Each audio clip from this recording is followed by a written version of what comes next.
Hey there, friendlies, how's up? Welcome to Victoria Day weekend, which in Quebec is called La Fête des Patriotes. And I think you guys have a holiday in the States, but I have no idea what it is. Now, before we do this, I just want to say that if you're new around here and you want to see more cool videos about bushcraft and outdoorsy stuff, like bushcraft cooking or camping or hiking, spoon carving, or bushcraft cocktails, then please subscribe and hit that little bell so you won't miss anything. All right, let's do this.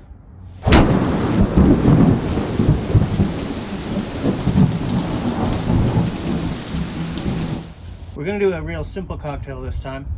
I spent a long time honing it down. I feel that the last one was a little too complex in terms of it being full of not easily sourced ingredients. So I've gone the opposite way this time.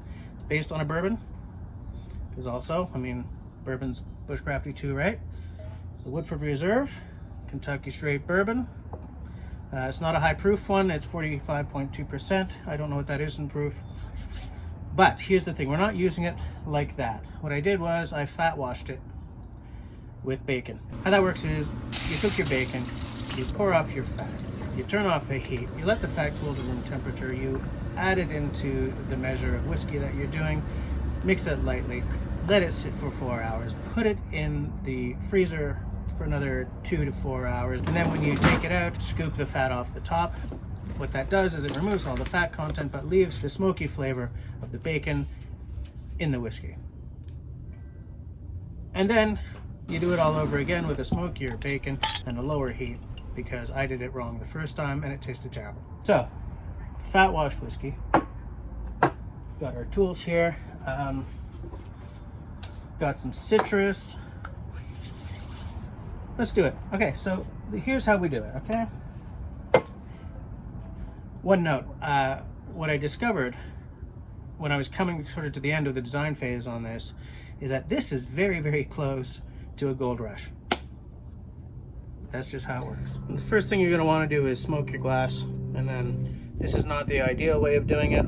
This is why people have that smoking gun that Breville makes, or whatever copy of that there may be. Taking it, and I'm going to put it on this plank so that the smoke does not escape. Yes, smoked glass. So what do we got here? 2 ounces of fat washed bourbon. Yeah, that smells a lot better.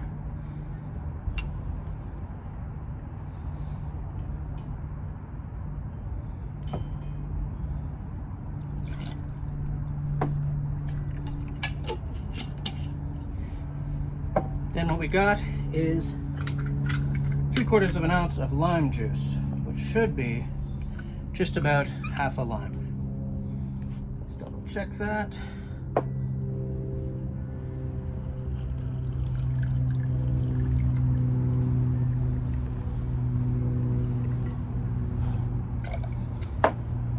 Then 3/4 of an ounce of honey syrup. I guess you could just use straight honey for this, but what I did was I mixed 2/3 honey with 1/3 of boiling water to make it more liquidy, because when we're shaking this with ice, we don't want it to solidify and ruin the melange. 3/4 of an ounce. I'm capping everything up because we're outside and I don't want to get dive bombed by wasps. Take our ice.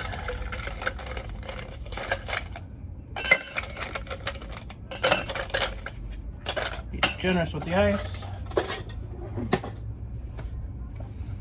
Pour our stuff in. Give it a whappy. You want to shake for about 8 to 10 seconds, because what you want to do is you want to get this down to temperature.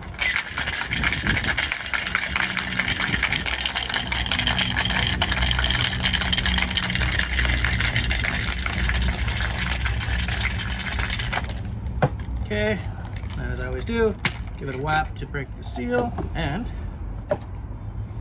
add 2 rocks to your rocks glass. Give it a little pour.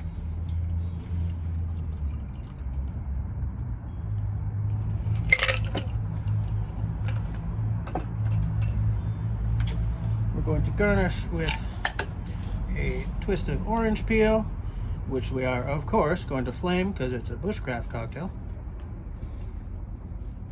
As I said before, when you're flaming, you need a fairly thick slice of this peel.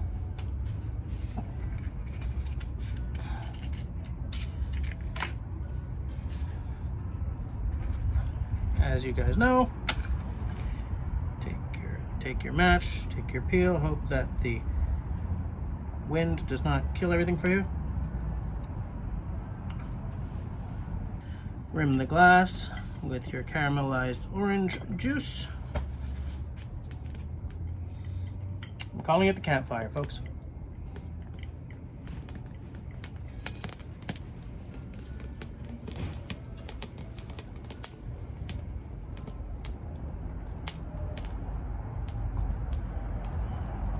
Oh, it's good. I'm calling this a win. It's a little booze forward, but not too much. It's good and sweet. There's just a touch of the smoke. Smoking the glass is a chore when all you've got is a campfire. This is why people have that smoking gun thing that Breville makes, but we're doing what we can here. Yeah, it's good. Let's see. The reason I shook this is if you've got anything that's not clear, you shake instead of stir so that you can just get it done faster. You're slightly diluting, you're getting it down to temperature, 8 to 10 seconds and you're done. The reason you mix if you're doing something that's all clear is so that you can maintain the clarity of the booze. You don't cloud it up the way you can with shaking. So what I'm going to do is I'm going to leave the recipe right here. And you can pause the screen if you want to, so you can write it all down and do a little bit of that cocktail magic for yourself. Now, that is the end of this recipe. I think this might be my favorite one to date. Before doing this, I was not very experienced in bourbon. I bought my first bottle of bourbon for this recipe, in fact. I just finished this drink and I realized that I forgot to do the tasting notes. Tasting notes are as follows. It's alcohol forward, but not too much. Nicely balanced. The honey makes for a really nice base for the alcohol to sit on. The lime is a nice bitter touch, brings the bitter, but not too much. I could maybe try to go a full ounce on the lime, to be honest with you. I'll try that out. And overall, there's the smokiness from the actual smoke in the glass, although I think I may get one of those smoking gun things. And the smoke in the fat-washed bacon. If you're fat-washing with bacon, you really want the smokiest bacon you can find, because otherwise the smoke isn't going to be strong enough. And it can be kind of weird just to have a meaty tasting bourbon. So anyway, so there it is. Good and smoky. Nice and sweet. Good mouthfeel. Alcohol forward, but not, So, as I always say, if you like what I'm doing, then please get the conversation started down below. This week, what I want to know is, are you enjoying this little series of cocktail videos? Do you want to see a series of cocktails that you can make at the campsite? Or are you a little bored with this? Aside from that, please share the video. That helps me more than you could possibly imagine. And aside from that, if you're not yet subscribed, get on board. Ring that little bell so you don't miss anything, and leave me a smiley thumb. If you don't like what I'm doing, no problem. Leave me a frowny thumb. Thanks for watching, guys.